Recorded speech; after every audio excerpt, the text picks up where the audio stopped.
안녕하세요, 청취자 여러분. 오늘은요, 이게 좋은 마음으로 시작했다가 정말 예상치 못한 문제에 빠질 수 있는 그런 주제입니다.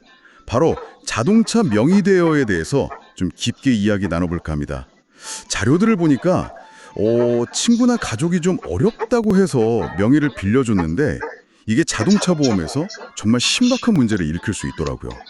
내 겉보기엔 뭐 그냥 도와주는 것 같지만 사실 보험의 기본 원칙이랑 이게 딱 부딪히면서 생각보다 훨씬 큰 위험이 될 수 있다는 거 오늘 저희가 좀 파헤쳐 봐야 할 부분인 것 같습니다. 자, 그럼 이 문제 속으로 한번 들어가 볼까요? 우선 제일 기본 원칙부터 좀 확실히 해야 할 것 같아요. 자료 보니까 자동차 보험은 반드시 차량 소유자, 그러니까 등본상 명의랑 보험 가입자가 같아야 한다. 이 말씀이시죠? 네네, 바로 그겁니다. 그게 핵심이에요. 이게 왜 중요하냐면 피보험 이익이라는 보험의 아주 기본적인 원칙 때문이거든요. 쉽게 말하면 내가 갖고 있지도 않아서 뭐 금전적으로 손해볼 일도 없는 물건에 대해서는 보험을 못 든다는 거죠. 아, 약간 옆집 불났는데 우리 집 보험으로 돈 달라는 거랑 비슷한 거예요.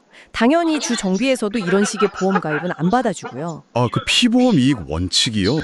네, 듣고 보니 당연한데 명의 빌려줄 때는 사실 이런 거 잘 생각 못 하잖아요. 그렇죠. 근데 이게 실제 상황에서는 좀 어떤 문제로 나타나나요? 구체적으로요? 바로 그 이해관계가 충돌하는 거죠. 명의를 빌려준 사람 입장에서는 혹시 사고 나면 자기한테 책임이 오니까 막 불안하잖아요. 그래서 보장을 최대한 넓게 들고 싶어 하죠. 근데 정작 차를 운전하고 보험료 내는 사람은 당장 돈 아끼고 싶으니까 그냥 최소한의 보장만 원하는 경우가 많거든요. 아, 그렇군요. 처음부터 약간 삐걱댈 수 있겠네요. 보장 범위를 두고서요. 네네. 근데 진짜 큰 문제는 역시 사고가 났을 때 터지겠군요. 그렇습니다. 여기서 이제 제일 안 좋은 시나리오가 나오는 건데요. 만약에 명의자랑 보험 가입자가 다른 상태에서 사고가 났다. 그러면 보험회사는 피보험 이익 원칙 위반이다. 이걸 근거로 보험금 못 준다고 할 수 있습니다. 네. 네, 소유하지 않은 위험에 대해 보험금을 달라고 하는 셈이니까요. 보험의 기본적인 어떤 약속이 깨지는 거죠. 잠깐만요. 그럼 보험금이 아예 안 나온다는 거예요? 그러면 사고로 생긴 모든 법적인 책임, 예를 들어 뭐 상대방 치료비나 차 수리비 이런 거요? 그게 다 명의 빌려준 사람한테 간다는 건가요? 네, 정확합니다. 와, 이건 진짜 생각보다 훨씬 심각한데요? 네, 실제 운전한 사람이 아니라 서류상 주인, 그러니까 명의 빌려준 사람이 그 모든 책임을 다 져야 하는 상황이 되는 겁니다. 만약에 뭐 대인 사고라도 크게 났다면 진짜 상상하기 힘든 결과가 나올 수도 있죠. 와, 정말 아찔하네요. 근데 꼭 사고가 안 나더라도 문제는 계속될 수 있는 거 아니에요? 맞습니다. 그 보험 유지가 제대로 안 될 때의 위험도 절대 무시 못하죠. 예를 들어서 실제 운전하는 사람이 뭐 경제적으로 갑자기 어려워져서 보험료를 못 냈어요. 그래서 보험이 해지됐다고 쳐보죠.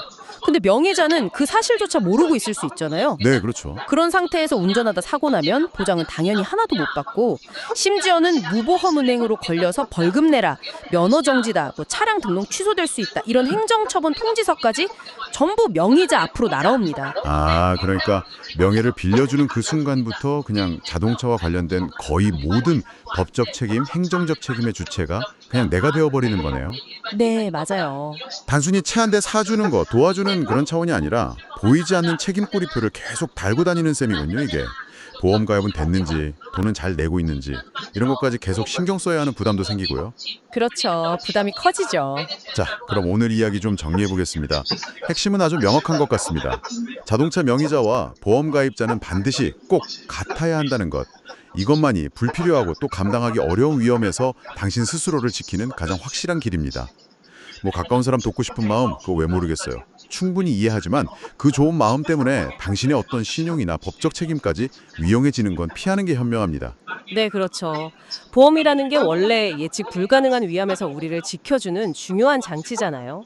하지만 이게 제대로 작동하려면 기본 원칙을 지키고 그 구조를 정확히 이해해야 합니다. 명의 대여는 그 안전망의 어떤 기본을 흔드는 행위라는 걸 꼭 기억하셔야 하고요. 여기서 한 걸음 더 나아가서 이런 질문을 던져볼 수 있을 것 같아요. 자동차 말고 혹시 당신의 이름이나 개인정보를 빌려주는 다른 상황들 있잖아요. 뭐 예를 들면 휴대폰 개통이라든지 아니면 뭐 사업자 등록 같은 거요. 그런 경우에도 혹시 오늘 저희가 나눈 이야기와 비슷한 원칙이 적용돼서 예상치 못한 책임을 내가 떠안게 될 가능성은 없을까요? 한 번쯤 신중하게 고민해 볼 문제인 것 같습니다.